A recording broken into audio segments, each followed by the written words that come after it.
Hello and thanks for joining us. I'm Cheryl Tan. And I'm Zach Miller. Welcome to Hampton Roads Business Weekly. All this month, we are focusing on starting a business, from where to turn to advice to the nuts and bolts of getting the doors open. I met with Joe Witt from Old Point National Bank about one of the dangers new entrepreneurs face. That is growing too fast.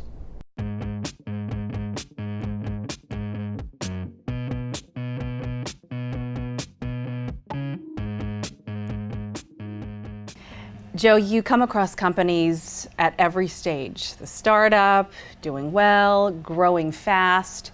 And today we want to talk about growth and how you manage it and how the bank can help them with that. Well, you know, that's a great topic. And we have seen some companies be wildly successful with growth, and we've seen other companies fail because of their growth. There is a right amount of growth for each company, and there's a wrong amount of growth for each company. Generally, when an entrepreneur gets started, they have an idea, they have a product. It's very limited, it's very narrow.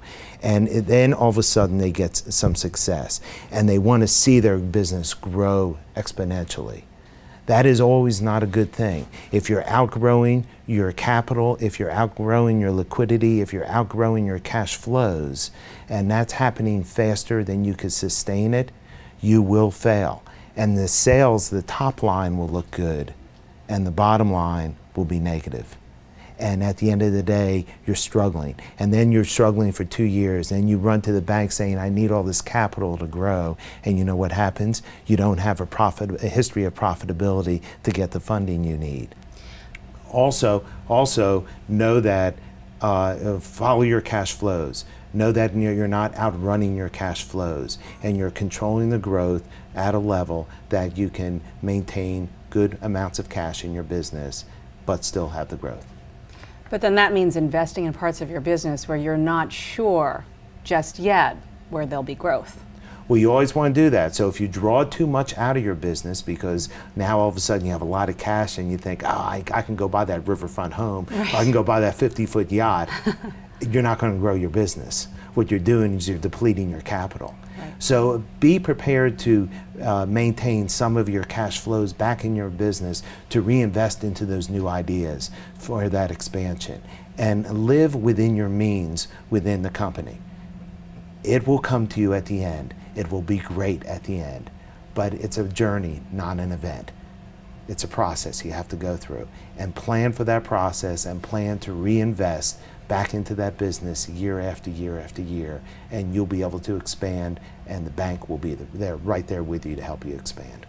You mentioned companies that have not survived this process. Mm-hmm. What is the best way to get guidance on it? Where do they go? Will they go to you for that guidance to fix whatever it is they need to grow or fix here before they get to this point? You know, coming to the bank is a great thing. The bank is not against you, or not community banks. We're not against you, we're for you. We want you to be successful.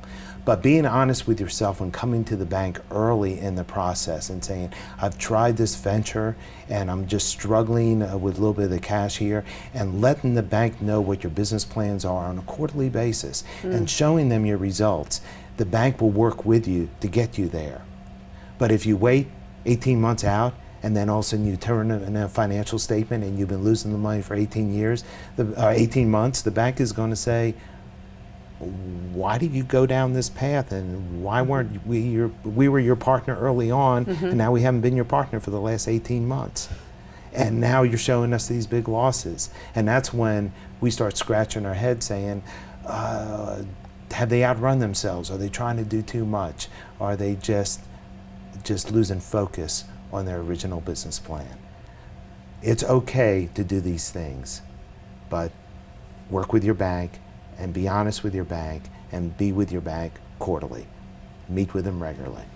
So, I mean, have an appointment with them Have every an 4 appointment months. with them, yes. If the relationship manager is not calling you, you call the relationship manager and say, I'd like to meet with you quarterly and go through my last quarter's financial statements, show you where I am, and show you what I'm working on next. And I'll tell you something, the bank appreciates that so much, and the bank becomes your partner in the process. and won't become your adversary in the process. Any last words, Joe? Well, I guess my last words are the bank is your partner. And you have to treat the bank as your partner. Some people look at the bank as oh, they have the money and they're going to just not, they're going to turn their back on me as soon as I show a little bit of a problem. That's not true at all. The bank wants you to be successful. Treat the bank as your partner. Come to them often. Speak with them with integrity, and the bank will be with you throughout your entire history of your business. Joe, thank you. Thank you. Coming up, following Ghent's newest retail boutique as they get ready to open their doors. And later, tips to staying productive when you're working on the go. But first, Zach has the latest trend in customer service, human-centered organizations. It's next on Hampton Roads Business Weekly. Welcome back to Hampton Roads Business Weekly. Now it's time for a segment called Customer Service 101. I sat down with Dr. Kathleen Patterson, a professor at Regent University School of Business and Leadership. We talked about the latest trend in customer service, human-centered organizations.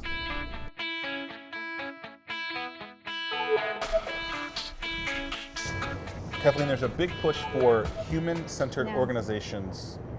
What is that? Human-centered organizations are being focused on people as humans. We are humans in our organizations. And it sounds so, well, yeah, of course, but a lot of times we as business owners aren't treating our employees as humans. We have to realize that when you come to work every day, you are not just hands to get things done. You have a head that can think, a heart that has emotions. You are a total whole being. And human-centered just means, hey, I as a leader, I as a business owner, recognize that you are much more than just a person to get things done for me. Not just a number. Absolutely. Not just a seat. And a lot of companies are moving off of vacation days and just saying, you know, instead of giving 4 weeks and 2 weeks are going to be vacation, 2 weeks are sick, it's just, you get 4 weeks off. You don't have to tell us anything like that because we are humans. We are. And when we as leaders can recognize that people are human beings, amazing things can begin to happen. Here's what's interesting is we're seeing Business Insider, Huffington Post, New York Times, Inc. Magazine, Forbes, Harvard Business Review, all of these things that maybe we like to read are focused on employees as humans. And guess what? That makes us as business owners and leaders, we need to be serving our employees. And if we're serving them with greatness, they actually have the potential to become great. So even though it seems like a duh moment, right? Yeah. It really is something that a lot of business owners are not doing. But now we're seeing the human-centered organization is something that's so important that we actually are getting more results, more profitability out of it than we were in the past. Is there a company that's doing this the best that you've seen? There are a lot of companies that are doing it. Here's the interesting thing. If you are a servant leader and you are really focusing and loving and serving on your employees, a lot of times that comes with a great humility. And you're not always tooting your horn about who you are, how awesome you are, how great you are. You know whose horn you're tooting? Your employees. You're saying, these are amazing people that I have working for me. My staff, my management, my people who are doing all of this, they're the awesome people here. So instead of saying the I's, you start saying my team, we, us. We, absolutely, is a we mentality. Yeah. Great. Still to come on Hampton Roads Business Weekly. From stocking the shelves to the grand opening, we'll take you inside Ghent's newest boutique. And we'll show you ways to make working on the run a little easier. Hampton Roads Business Weekly continues next.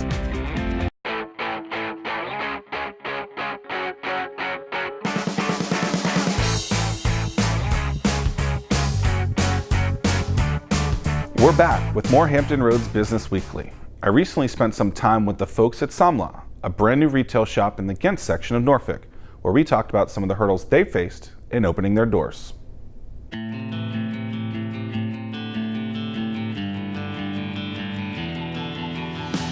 All right, we're here at Samla. You guys have been open 5 days, but this isn't your first rodeo. You guys have both opened other businesses in the past. Does it get easier as you open the second one?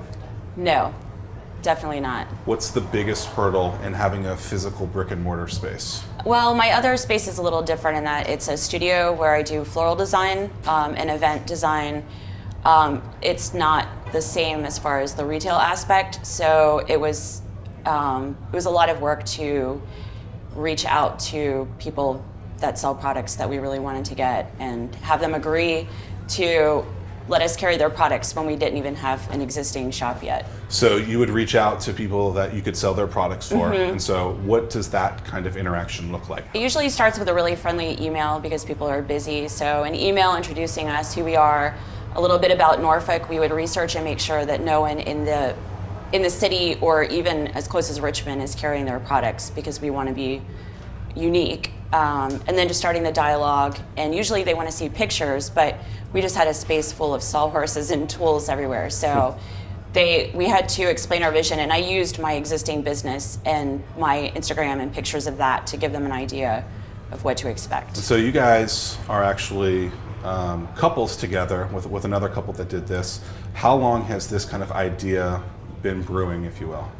Anna, who is one of our partners, she owns Lorac Jewelry. She and I have been talking about this for about a year now because she and I have the same taste. We tend to buy the same clothes even. And we just dreamed of having a shop that would be our sister shop that would sort of meld our aesthetic. And then he's bringing his style into it, which is super fun. How did you guys find the location? What do the logistics behind that look like?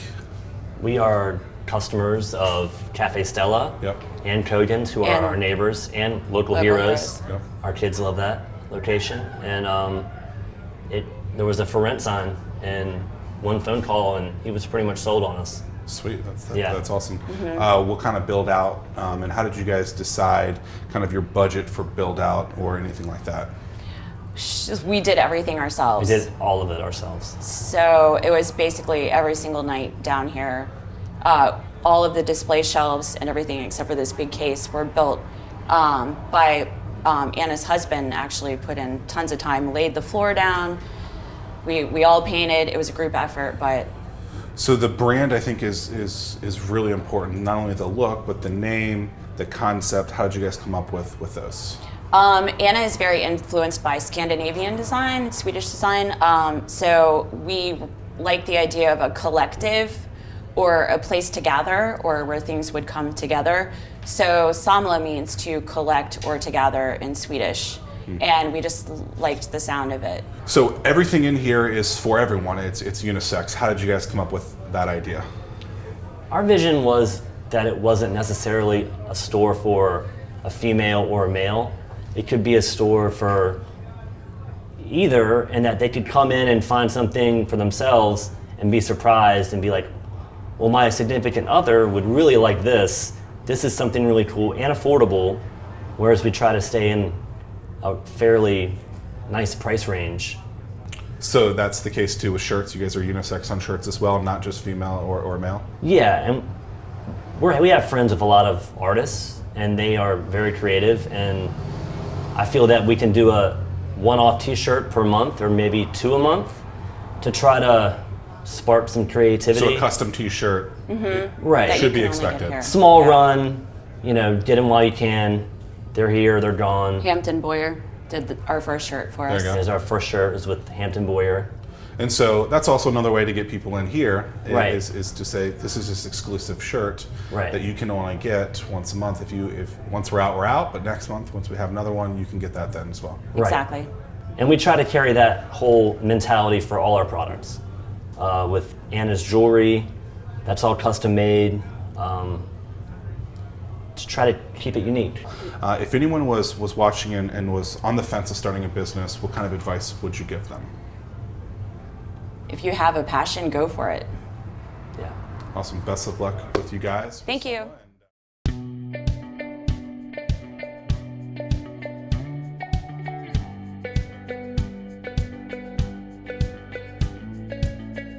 Starting a business, it can be pretty daunting, but don't worry, there is help available to you. One such resource is the Hampton Roads Chamber of Commerce. Our focus today is starting a business, and the options are frankly overwhelming. And so I'm hoping you can help us figure out, as a new business owner, where to go, where to get the best information. I know a lot of folks don't want to start the wrong way. Yeah, absolutely. Well, first of all, the first advice I'd have for somebody that's either currently running a small business or is contemplating becoming an entrepreneur is do your homework. We find that most small businesses and entrepreneurs are very good at what they do. Whatever product or service that they provide, they're usually very good at it. And that's usually, generally, almost always not the problem. The problem is they don't understand the business side of the business. And so what my advice is, go seek counsel on how to run a business. Not necessarily counsel on how to make a floral arrangement or how to do a website design. We know you're experts on that. To answer your question, there's a lot of different organizations in Hampton Roads that provide those type of services for you. A place to start, obviously, from my perspective, would be the Hampton Roads Small Business Development Center.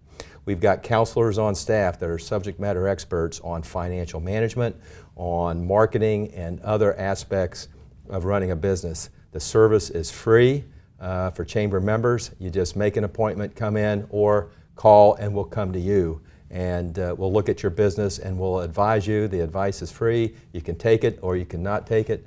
But it's a great opportunity for you to reach out and get some assistance. We also have a program called the Protege Program, which actually puts new business owners in through a boot camp. At the end of the boot camp, they are paired with a mentor. This is a senior businessman or businesswoman who has been where you've been and has been very successful in their business. And that mentor will stay with you for 3 years. And so we found, studies have shown that if you can be successful at the end of your 3rd year, the chances are you're going to continue to be a success. And so we'll give you a mentor for the first 3 years of your business, and your chances of being successful at that point are significantly enhanced. And there's other programs throughout Hampton Roads. Our colleges and universities all have great business departments that are starting things like the Strom Business Entrepreneur Center and other organizations like that. So I would suggest that you go to the colleges and universities. Tidewater Community College, Thomas Nelson Community College also have resources. Other resources, of course, are great organizations like your very own Hatch, who does just a spectacular job at helping small businesses be successful. So seek advice, seek counsel. Don't just sit back and be concerned about your business. Take some action, be aggressive, figure out how you best run a company, and I guarantee you'll be a success here in Hampton Roads. I love what you said. However, those are still many different programs, and I love that plug for Zach Miller's Hatch, He does a great which job. is a startup incubator. But given all those options, do you visit all of them? Do you make calls to all of them? How do you figure out which one is the right one for Well, you? again, I may be a little parochial, but I would say, I would tell you a good starting point would be the Small Business Development Center. Make an appointment with them, come and see them, because one of the great things about the Small Business Development Center and the counselors there, if they can't help you, they know who can, and they will point you in that direction, and they will make the contact for you. The overall objective of the Small Business Development Center is to ensure that small businesses succeed. So if they can't personally help you, they'll ensure that somebody in the community does. Any success stories that you can think of off the top of your head of places that have gone to the Small Business Development Center and came out on top? Oh, we've got literally hundreds of them, and we keep very good metrics on all of that. The number of companies that we counsel, what their status is at the time of the counseling, what their status is a year later, 2 years later, 3 years later, and our involvement in all that. And it's got a tremendous success rate. Those companies that seek advice, that seek help, are drastically more likely to be successful than those that aren't. This is Naoma Doraguzzi with AskNaoma.com, and I've been a business owner, self-employed freelancer since 2009, so I do a lot of work from home projects, but I also spend a lot of time in coffee shops, doing my meetings, meeting up with other self-employed people. So that means I have to work from my laptop a lot, and I want to conserve my power because the power outlets might not always be available and might not always be convenient to use. So here's some tips that I found out recently that I can do. First of all, if you have a Mac like myself, if you click on the battery icon on your laptop, it'll show you what is using the most energy. So you close down those apps that you're not using. And obviously your browser is going to use the most power, so try and use less tabs and close them out if you're not actively using them. Another tool that I use is on the Mac.